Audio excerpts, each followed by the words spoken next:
source of life. We are here to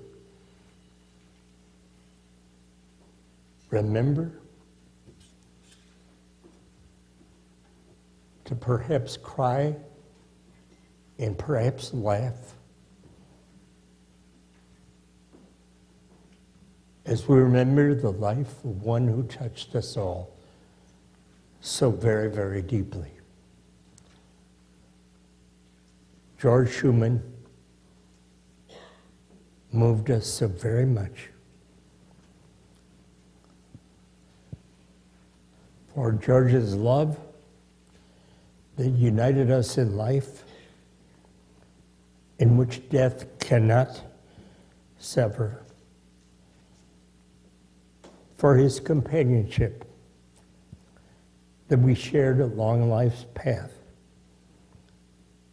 and which continues through the loneliness of memory. For the gifts, through the tenderness of his life, and the happiness that he brought us, that is now a precious memory for so many of us. We give thanks and praise to the source of life, as now we pause and remember and give thanks. Amen.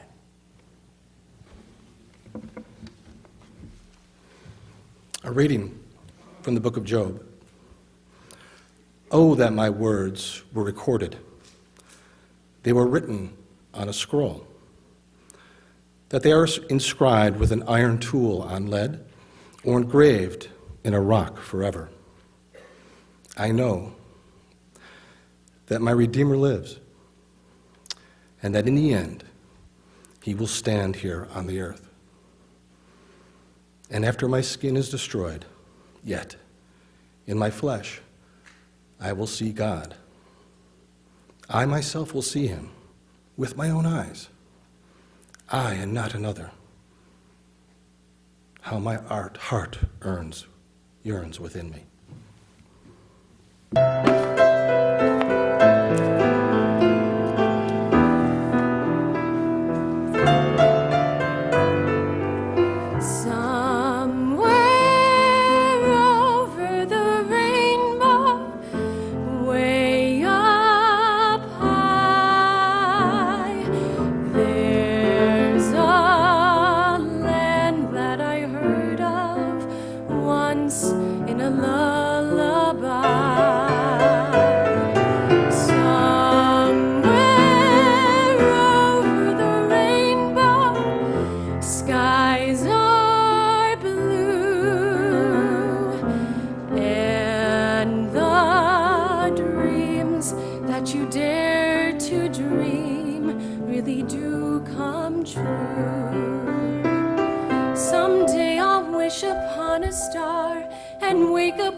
Are far behind me, where troubles melt like lemon drops away above the chimney tops. That's where you'll find me, somewhere over the rainbow. Bluebirds fly. Birds fly over the rainbow. Why then, oh why can't I? If happy little bluebirds fly beyond the rainbow, why, oh why can't I?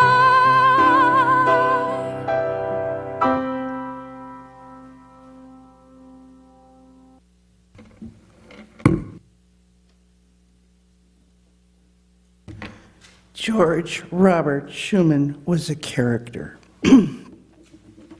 We were on a cruise of the Mediterranean, moored in Marseille, in order to do a walking tour of Aix-en-Provence, when George decided to play his stubborn card. The bus pulled up to the starting point of the tour, and the guide was advising us to keep together because we all had to be at the tour center precisely at 5 o'clock for the bus pickup. The ship had to leave the harbor with the tide. Timing was tight. As the group began its journey, George informed both the guide and me that he would not be going. He would sit there and read his paper. He'd be at the tour center by 5. With a disgusted nod, I left with the group. As the bus pulled away, the sign on the building behind read Tour Center. George thought this was perfect. He bought the most beautiful purple and coral roses I have ever seen and chatted with the pharmacist who spoke English. At 5 o'clock came and there was no bus to pick him up. The friendly pharmacist explained that the pickup site was on the other side of town. Panicked, he called a cab, and $300 later, he pulled into the port, only to see the ship rounding the turn to enter the Mediterranean. Fortunately, he found a tender whose captain would ferry him out. I was having a heated argument with the captain about leaving without my husband when someone called out, "Here he comes!" Everyone on board ran to the stern and watched George with his arm outstretched, holding up the roses a la Richard Gere in Pretty Woman.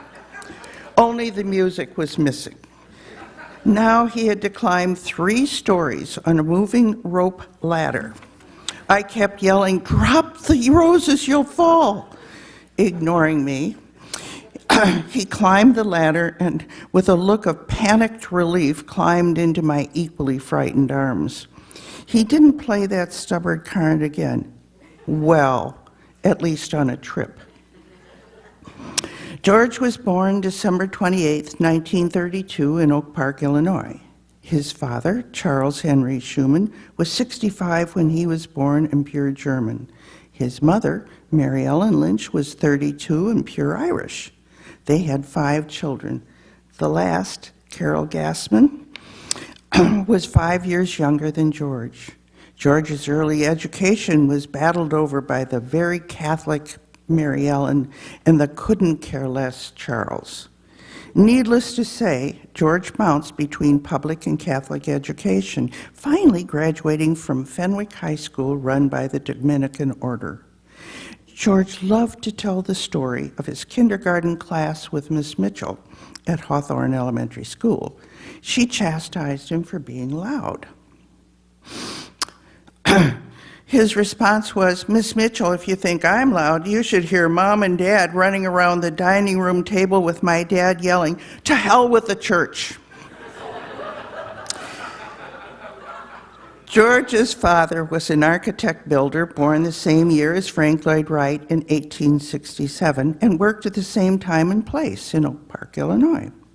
I believe his dad built over 200 Dutch colonial houses plus at least 3 grand mansions, all in Oak Park. He also built a post office in St. Louis.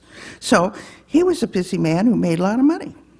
Things were going well until he decided to invest in Russian bonds in 1919. They crashed. But he still had work, and also he invested in diamonds.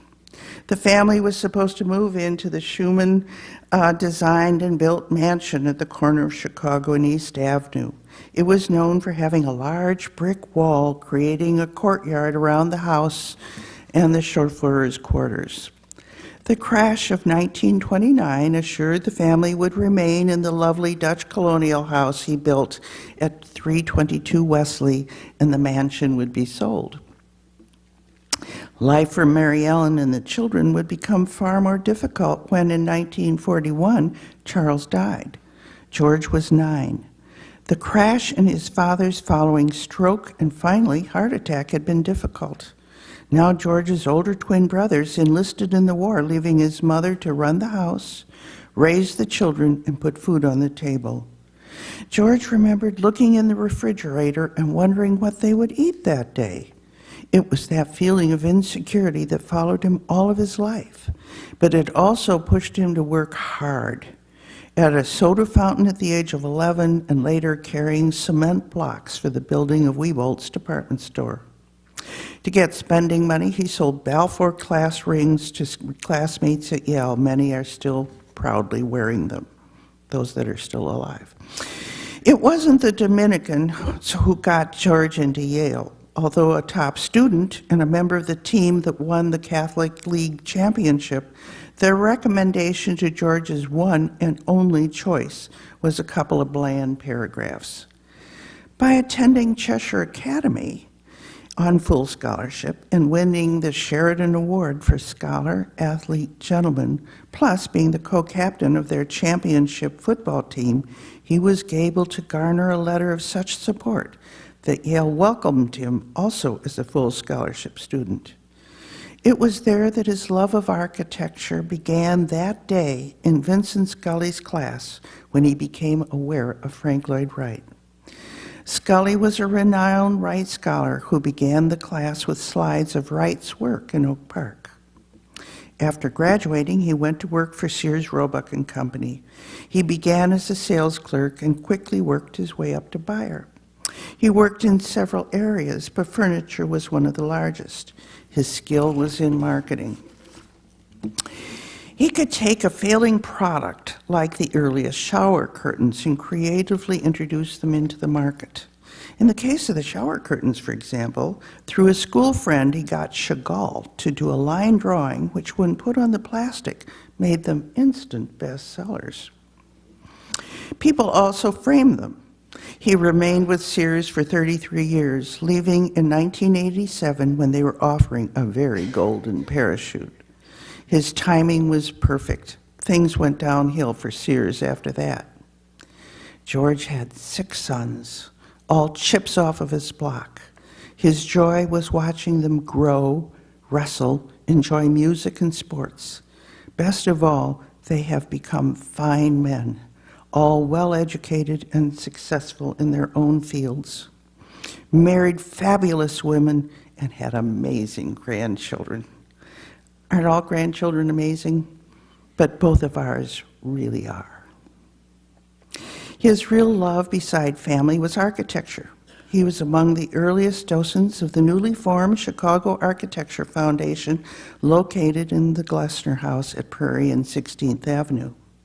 He worked with the leaders of the preservation community at that time and helped market the tours that made the world aware of the Chicago School of Architecture, the first skyscrapers as they were called.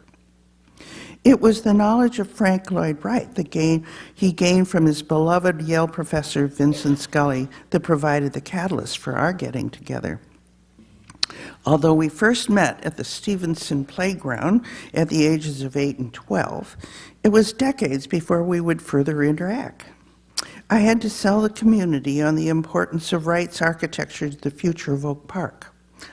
I would go 2 doors over to pick his brain and borrow his slides to give lectures designed to save the Frank Lloyd Wright home and studio and create the future industry of tourism.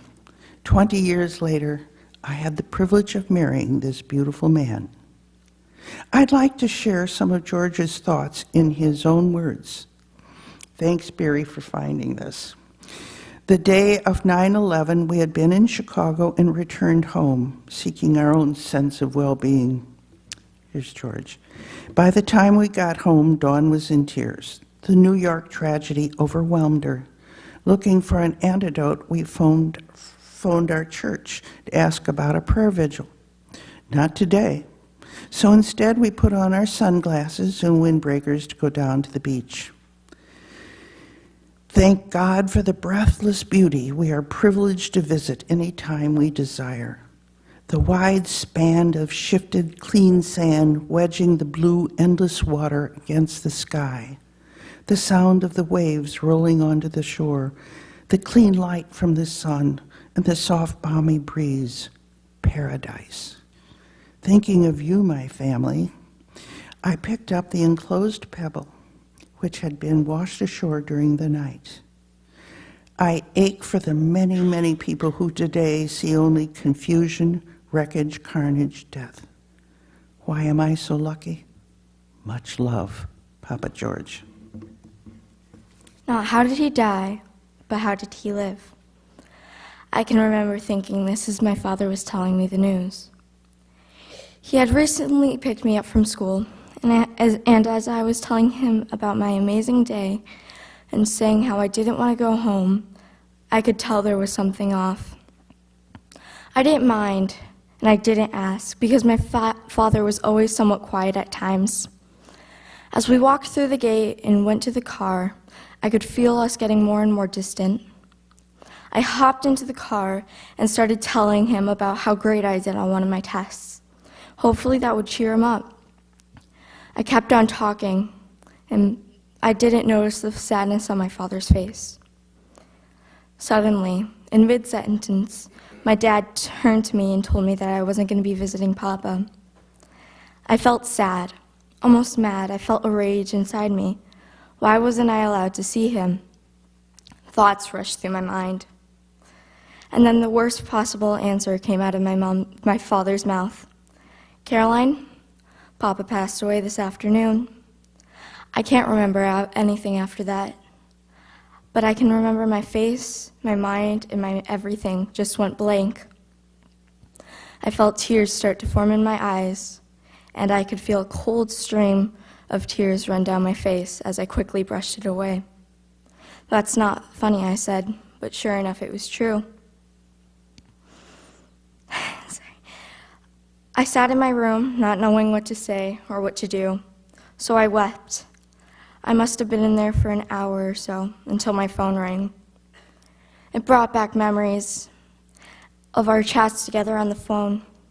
We could talk for ages, almost as if we were best friends. But we'd always end the call off with who loved each other more. He would always win with the common sentence, "I love you to the moon and back." And I was used to it. I could never compete with that.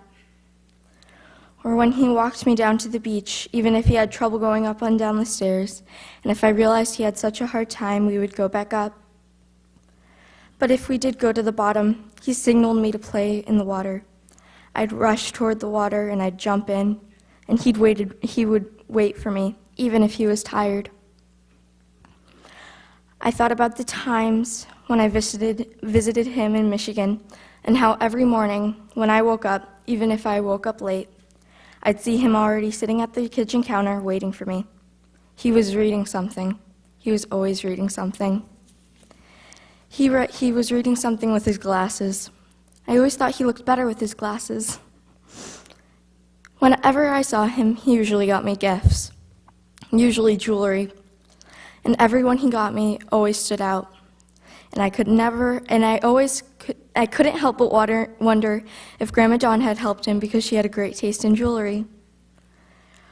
My favorite memory had to be last summer. We went to a place called the Large Barrel, where they served humongous root beer floats.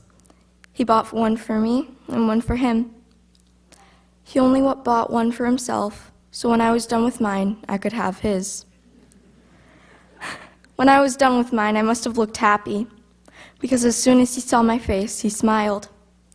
He didn't give that just any smile, but he gave the smile where he could walk into a room and light it up. He could light up the room just by a glance of his teeth. He gave that smile when he was truly happy. He gave it to me when I could first write my name in cursive, or when I told a joke, funny or not. I didn't have time to say goodbye, and I didn't get to see that smile one last time. But he inspired me. He inspired me to keep singing. Like he said, my medicine was his singing, but his medicine was my singing. So instead of being sad, I'm going to smile. I'm going to smile the way he did. But I do want him to look at me once more and tell me that he was proud of me. But if I had to tell you one more thing, Papa, it would be that I won, because I love you to the moon and back. Psalm 23, a psalm from David. The Lord is my shepherd, I shall not want. He makes me lie down in green pastures. He leads me beside still waters. He restores my soul. He leads me in paths of righteousness for his name's sake. Even though I walk through the valley of the shadow of death, I will fear no evil, for you are with me. Your rod and your staff, they comfort me. You prepare a table before me in the presence of my enemies. You anoint my head with oil, my cup overflows. Surely goodness and mercy shall follow me all the days of my life, and I shall dwell in the house of the Lord forever.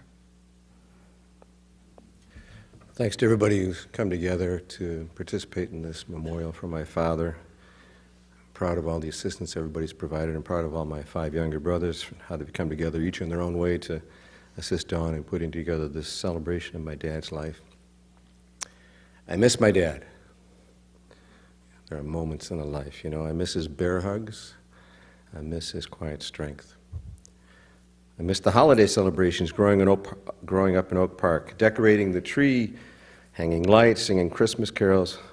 Dad looking on Christmas morning, blissfully unconcerned as his sons loaded up toy Winchester rifles and shot hard plastic spring-loaded bullets at each other. Luckily, by some miracle or through the tireless efforts of overworked guardian angels, none of us shot each other's eye out. I do not miss his warbly whistling, unique and musical after a fashion, but somehow just a little jarring. I miss the ways he was just there for us, with no particular fanfare. Days spent outside, for example, raking leaves, brisk autumn days, huge piles of leaves, metal garbage cans full to the brim into which we would jump, spilling out and rolling around and wrestling like careless cubs. Dad calmly refereeing and doing his best to keep his young sons from accidentally killing one another. The time Dad arranged for my birthday to have a real fire engine ride to the amusement park on North Avenue, 12 kids or more on an open-top red fire engine, standing up and holding onto the round metal railings for dear life as the engine sped with the bell clanging up Oak Park Avenue to North Avenue to Kittyland. Dad would spend hours on a cold winter night running a water hose on the circular homemade ice rink in the backyard to create enough layers of ice to allow skating. Not making a big deal of it, just growing out there in the cold and doing it. We loved that homemade ice rink. I miss the racquetball games where Dad would gleefully wipe up the court with me. One summer at a lake on a family vacation, I suffered a sudden foot injury. I cried out, and almost instantly, Dad had waded into the chest-deep water, hoisted me over his shoulder in a fireman's carry, and was carrying me up a steep hill to the road, where he put me in the car and drove me quickly to the local hospital. I was in pain, but I was comforted by his taking charge and being there for me. I was not light as a feather. He was huffing and puffing quite a bit as he labored up the hill with his teenage son slung over his shoulder. It was just another day on the job for him, though, and with 6 young, active boys, it certainly was not the only urgent trip taken to a hospital with one of his sons. I miss his holding the tape at the finish line at the track meet in high school as I hurtled across, running the half mile at something less than world record speed. I missed the look on Dad's face as it dawned on him that the first guy crossing the finish line was his son. I visited Dad in Florida shortly before he passed away. Don was still working hard to maintain his quality of life. There was a swim fitness instructor who was brought in. Actually, one day I was there, we got him in the pool. He didn't do a lot of laps. He was just kind of floating. But, God bless him for making the effort. He was tired. Of course, not a lot of energy there, not a big appetite. At the meal, Dawn would cut him a normal piece of chicken or meat. She's trying to get him to eat properly. He would pick at it a bit, and then when he thought Dawn was not looking, slide the rest of the piece over to my plate with a conspiratorial smirk lifting the corners of his mouth as if to say, "Help me out, buddy." You always think they are going to be there. You think they will always be there. He had excellent handwriting and telephone etiquette. When he would call me on the phone, he would begin by saying in a serious voice, "Ralph, this is your father." I would respond, Dad, this is your son. I told him a few times that I recognized his voice because, again, he was my father, and that he did not need to announce himself as my father, and that it was a little weird, a little like getting a call from Darth Vader, but to no avail. Don would try to tell him that he did not need to identify himself that way, and that indeed his son was likely to recognize his own father's voice, but to no avail. Dad died April 10th at 86. He had a good, long life. But at any age, the loss comes as a shock. How could this solid, big guy that I'd known all my life be gone? How did the Jewish community feel when their temple in Jerusalem was destroyed in 70 AD? How did Christians across the world feel this past April 15th to learn that the Cathedral of Notre Dame, that formerly unchanging icon of civilization, had been so unexpectedly damaged by fire? Somehow, I just thought he would always be there. He gave me a ring when I turned 50. This thing has sort of a chain symbol. It's supposed to be a link, the idea being connecting one generation to the next. Each of my brothers, when they turn 50, they get an identical one of these things. It's been a tradition. But you know what? No ring was actually needed for that link. The chain had already been forged. The link had already been established. I am my father's son. His passing has been hard to come to grips with. All in all, as I take it all in, I would give anything for one more phone call starting out, Ralph, this is your father. I miss my dad.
Father's love for us, how vast beyond all measure, that he should give his only Son,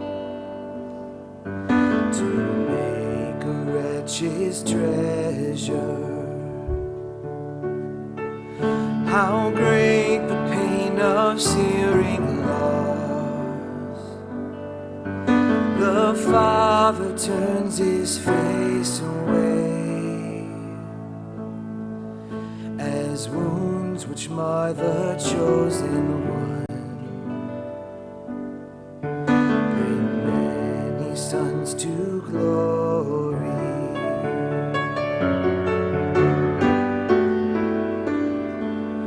Behold the man upon a cross, my sin upon his shoulders. Ashamed I hear my mocking voice call out among the scoffers. It was my sin that held him until it was accomplished. His dying breath has brought me life. I know that it is finished.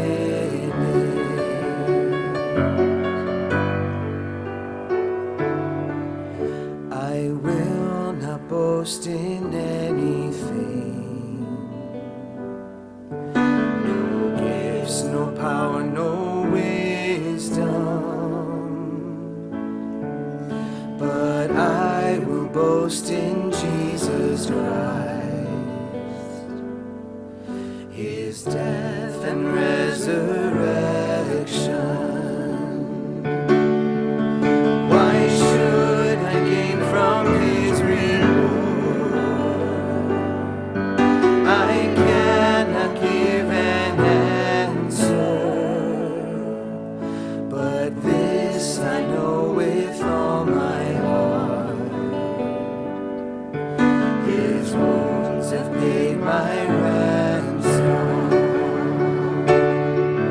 Why should I gain from his reward? I cannot give an answer, but this I know with all my heart. His wounds have paid my ransom.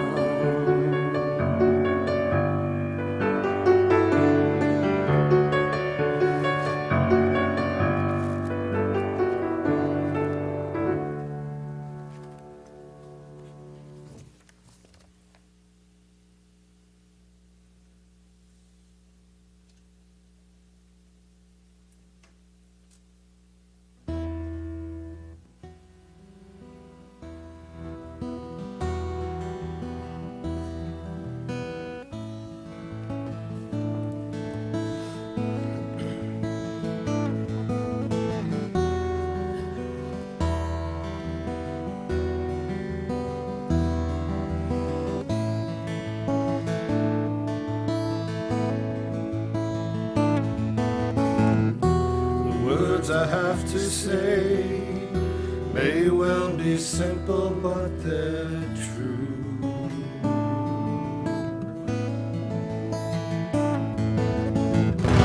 Until you give your love, there's nothing more that we can do.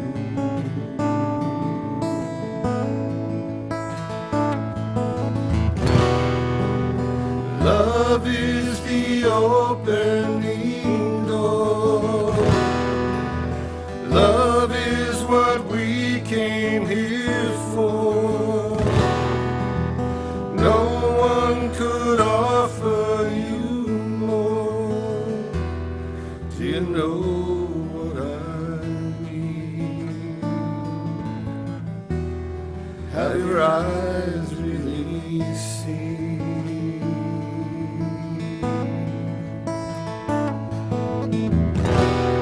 It's very hard to leave behind the life we knew.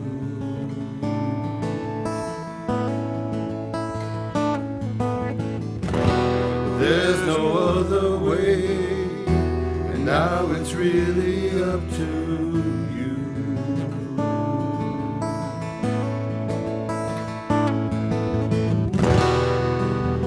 Love is the key we must turn.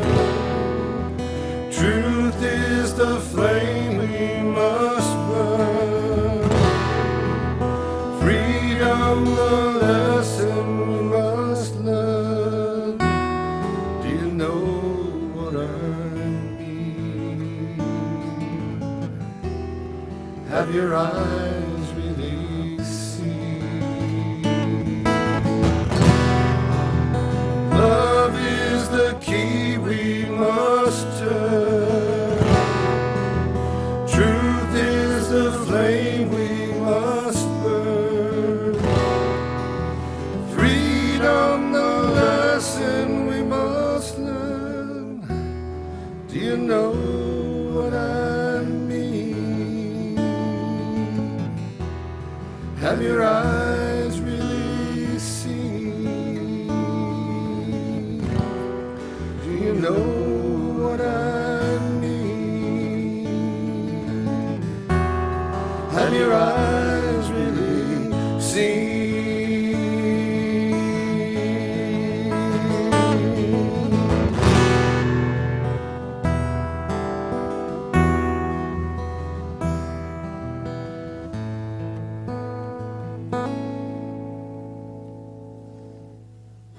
Hello, I'm Steve, the second son of Papa George. As I stand here, I see friends and relatives that have come far to be here for Papa George. When I think of how he touched our lives, the first word that comes to mind is gentleman, as a true quality. How do we map a hero's journey? How do we measure his story? Well, I could measure his life in a room full of photographs and slides. And the heartfelt memories he leaves, I could measure it in the size of his hands. Near the end, I often put my hand in his. I wanted him to know that I was with him. I could list many ways that I admire him, and well, he was intelligent and could wax poetic on the greatest architect. Yes, that's right. Or just as happily, as many of you know, offer to be Santa Claus as everyone would line up to sit on his lap. I also admire him because of the kind of father he was to us, to my brothers and our families. Yes, he loved us very much, but he also gave us a value system that defined who he was, and that was his strength. On weekends, we were often assigned chores, and he would encourage us to see things through all the way to the end with a phrase like, less drama, more success. Good advice. Nobody can be perfect, but Papa George was close enough for me. I feel certain he would be thankful to our friends and family for their contributions and music today. You know, Papa George loved you all very much, and he was so proud of your wonderful achievements. To everyone here today, you understand that he touched your life in some special way. Yes, he will be missed by all of us. Friends will miss his peaceful camaraderie and quizzical smile and his company. His grandchildren will miss his cheerful gestures and the image of him as Santa. Dawn will miss her best friend by her side. His sons will miss Papa George, the source of our principles. We will miss the first anchor in our lives. I'm Barry, son number 5. This is a poem by Linda Ellis called The Dash. I read of a man I read of a man who stood to speak at the funeral of a friend. He referred to the dates on his tombstone from the beginning to the end. He noted that first came the date of his birth, and spoke the following date with tears. But he said what mattered most of all was the dash between those years. For that dash represents all the time that he spent alive on earth. And now only those who loved him know what that little line is worth. For it matters not how much we own, the cars, the house, the cash.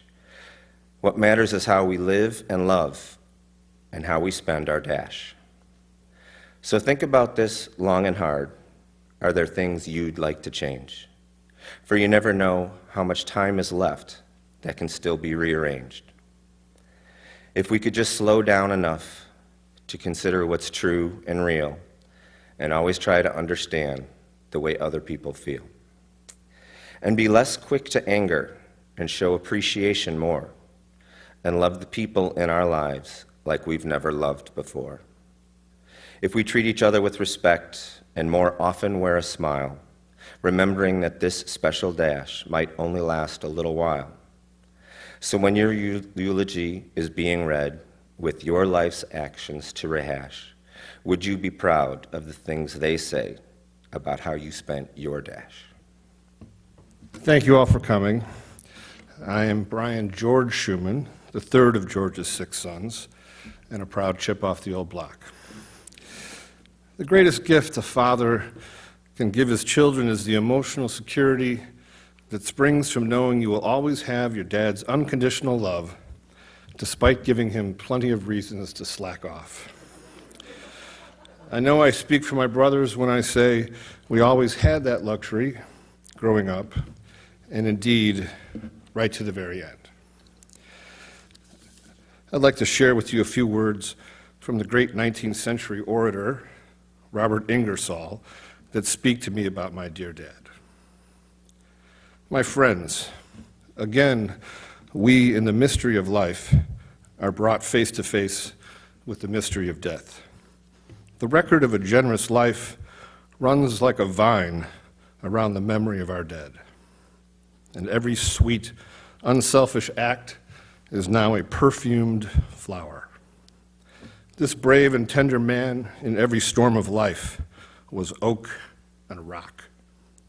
But in the sunshine, he was vine and flower. He was the friend of all. He added to the sum of human joy, and were everyone to whom he did some loving service to bring a blossom to his grave, he would sleep tonight beneath a wilderness of flowers. He loved the beautiful and was with color, form, and music touched to tears.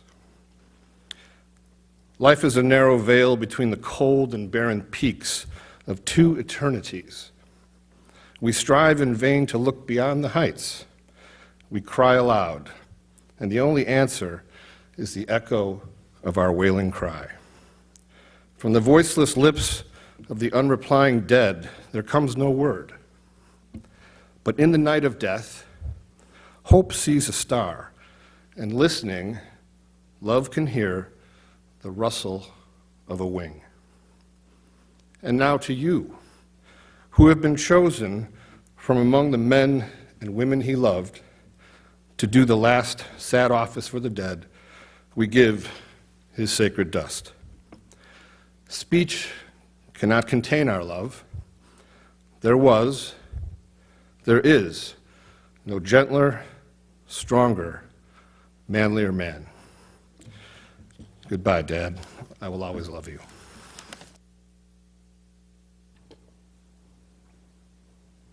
The words eulogy mean praise. And there's so much to say in praise of the life of George. And we all look upon our experiences in very personal, in very touching ways. I was going to speak in general terms, and I confess I am drawn to the personal experiences that we had together. Dawn and George and Ruth my wife and myself, experiences that were so very, very meaningful to each of us. The first one is one that has become apocryphal, and that is a confession of mine that I paid for a trip to China by George and Dawn. Now, the story has become enlarged, but it is basically this. The four of us had dinner at a local restaurant.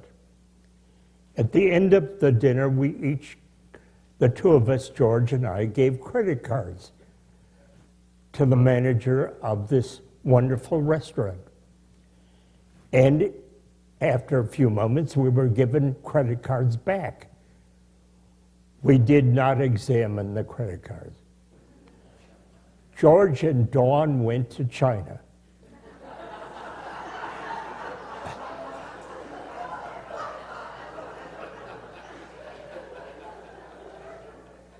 Szechuan, I believe it was. George offered his credit card, which was returned to him. Thank you, Rabbi Marx.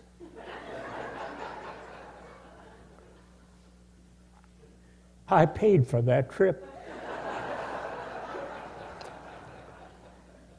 Now, we think of these perhaps humorous moments with George, but he was a very strong man. And we make a big mistake if we think of him only in those last years of his life, when physically he began to show the wear and tear of a life so well lived. George came to his strength honestly, for his father was 65 years old when George was born, and 5 years later, his sister, Carol was born. George was strong physically. He was a great football player. We can't forget this. Played for Fenwick High School in Chicago, then for Chester Academy, and then for Yale. He played for championship teams, and he was very, very good at what he did. He met and married Martha Schindler and received a scholarship to go to Yale. At Yale, Martha and George, in order to earn a few extra dollars, lived above a mortuary. Ralph was born. A funeral was conducted. The main responsibility of George, Ralph, was to keep you quiet. A thing that is very hard to do. For I have seen the children, it's a riot of children. It's wonderful. Ralph and Steve and Brian and Wayne and Barry and Paul. I was privileged to be at the 80th birthday party. And that was an event which I shall never forget as long as I live. Because it was marvelous. Dawn and George holding hands, beautiful, and it was noisy. Steve said to me something that I had suspected. He said, 2 of us were very noisy.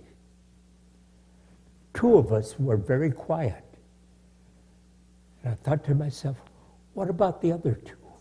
Were they just right? But during that dinner, I happened to catch sight of something that I shall never forget. George and Dawn were sitting together and holding hands. There was a smile on George's face, and he looked at Dawn, whom he adored. There was a smile on his face, but for a brief moment, amidst his 6 sons and their wonderful wives and those 17 grandchildren, there was a smile on his face, but I saw a tear in his eye. It was a moment I shall never forget. I began with a personal anecdote. Let me end with one. George and I, for almost 25 years, had breakfast together. We created something called the EE Club. Now, we never knew what the EE stood for, except you had to have an E in your name. With George, with Robert, it was easy. But an early founding member of the EE Club was Bob Mason, who insisted his name was Bob and not Robert. Now, what were we to do in the EE Club with someone who insisted his name was Bob Mason? George, who was very inventive, said, well, Bob is an attorney, so we will simply add Esquire to his name. We never could determine what the EE Club stood for. Exclusive and elite was one name we gave to it. Erudite and enlightened was another. But one day, a tragedy happened.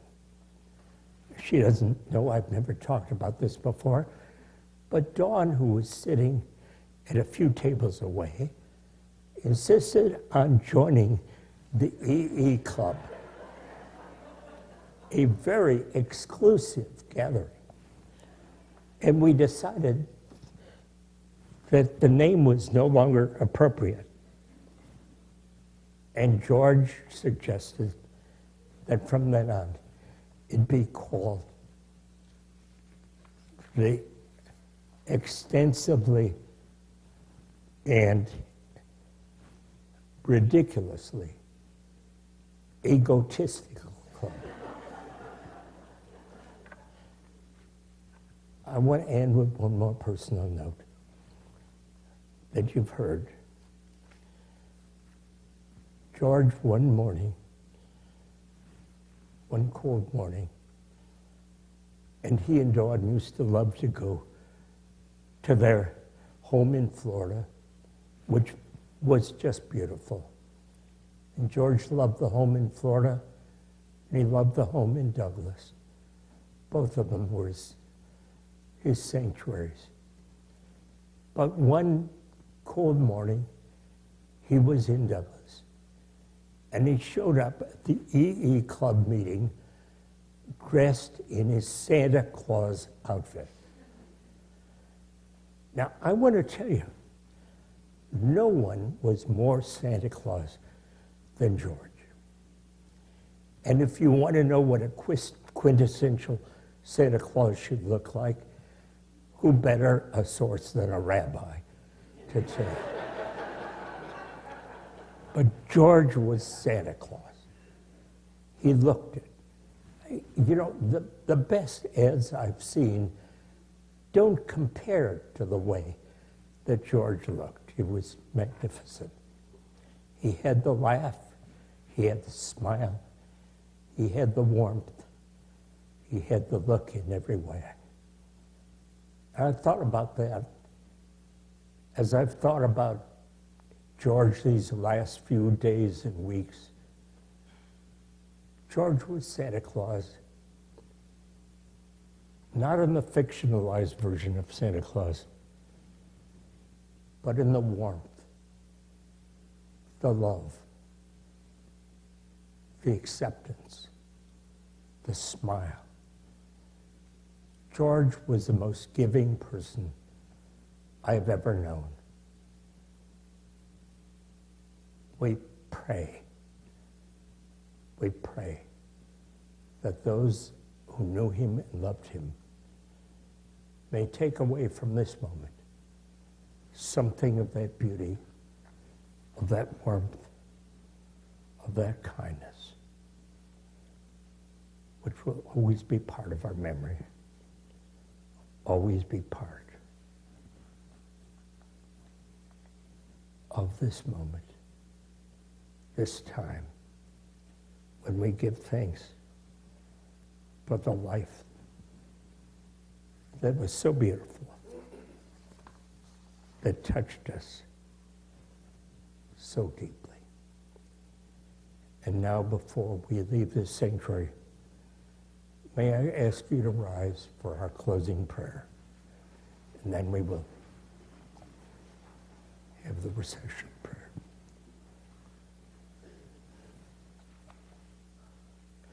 We spend our years as a tale that is told, says the proverb. When we read a great novel, a great work, we forget the details. We may forget some of the incidents, but we cannot forget the story itself, the moving life. We cannot forget a great story. For George Schumann, the novel is over. The last page has been written. But is it over? We keep his memory alive, his love alive, his warmth alive, his good spirit alive. It is not over as long as we can remember. Go in peace. Go to peace. Amen.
Jerusalem.